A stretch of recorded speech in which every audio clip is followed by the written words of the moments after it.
A top official told the AFP there was an outside chance that EU leaders may decide to make history and agree sufficient progress has been achieved in the negotiations. Such a move would be a massive shock, given the repeated insistence by a wide range of senior EU figures that there is still more work to do before the second phase can begin. Bureaucrats are also becoming increasingly concerned by the instability of Theresa May and have voiced fears that hardline Boris Johnson could take her place, scuppering any ground made so far.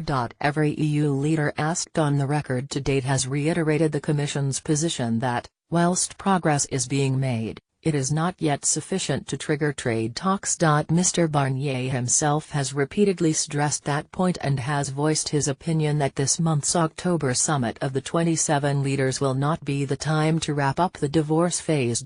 Under the bloc's staggered negotiating strategy, the two parties have to agree on divorce issues, including citizens' rights, the Brexit bill and Ireland, before thrashing out a future partnership.